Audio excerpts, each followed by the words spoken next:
This is the OIF Update, a weekly roundup of news and feature stories about troops serving in Operation Iraqi Freedom. I'm Army Sergeant Tom Conning. Soldiers from 5th Iraqi Army Division raided a suspected terrorist training site in an operation near Baqaba, located about 40 miles north of Baghdad. Iraqi forces detained over a dozen suspected insurgents allegedly responsible for attacks on civilians along with security forces. The Iraqi army was working with coalition advisors during the raid. They also confiscated a couple heavy machine guns and sniper rifles. Meanwhile, 100 miles west of Baghdad, 1st Armored Division soldiers rescued a pair of kidnapped Iraqi civilians. The soldiers were chasing insurgents who were fleeing in their vehicles near the town of Hit. The kidnappers left their vehicles, victims, and continued fleeing on foot. After freeing the victims, soldiers found half a dozen rocket-propelled grenades and AK-47s along with a sniper rifle in the cars. Apparently, the two victims are relatives of Iraqi police officers in Al Anbar province. Cheers erupt from 1st Battalion, 8th Brigade National Policemen during the Arnold Schwarzenegger movie Commando. Most of them can't understand English, but they enjoy having time to relax and watch some old-fashioned butt-kicking. And although this isn't part of the official training program, it is fostering teamwork and trust. These men lived and worked together during a 30-day training program in Numania, Iraq. Policemen learn tactical and basic policing skills, but perhaps the most important thing policemen like Yusuf Khaldan learned is to work as a team. All my team is don't work one person. It's everybody is work together to catch the terrorists and take care of the bomb and everything. The training showed the policemen who the strong leaders are in their unit. It also gave leaders like 1st Battalion Commander Lieutenant Colonel Mohammed Yassem more practical experience. We can take good information about the police, about the all working of police and all working of me in Baghdad. Lieutenant Colonel Robbie Robbins, the contracting officer for the Civilian Police Assistance Transition Team, feels the NPs have developed as a team. And just being together has really brought them together, especially their leadership has really come together in the last week. With their training and some bonding complete, the Iraqi National Police will move back to Baghdad and start operations.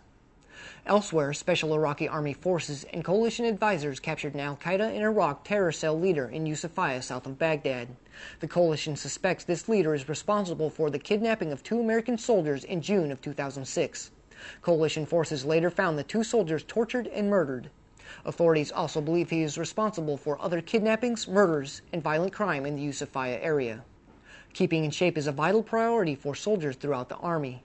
It is even more important for troops deployed.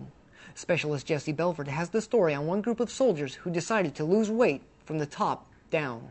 Major General Ron Silverman, Task Force 3 3rd MedCom Commander, decided that he needed to lose a little weight. He wanted not only to get healthier, but also to send a message to the soldiers of his command.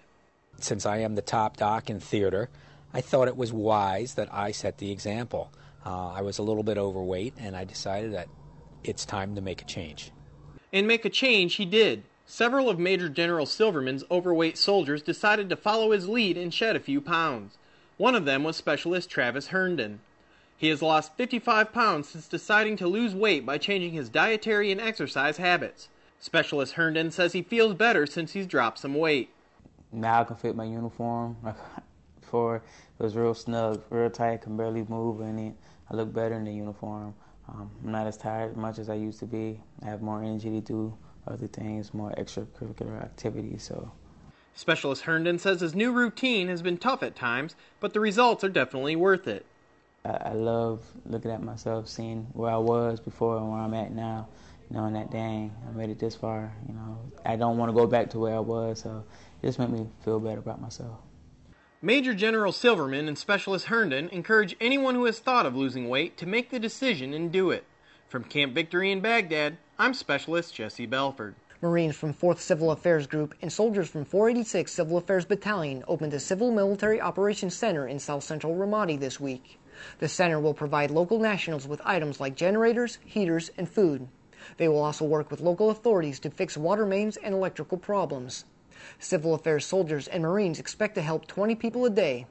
The center also plans to compensate locals who sustain damage to personal property due to military operations. Troops intend to inform the public using loudspeakers, flyers, and word of mouth. And that's the OIF Update. From Camp Victory in Baghdad, I'm Army Sergeant Tom Conning for the Multinational Corps Iraq Public Affairs Office.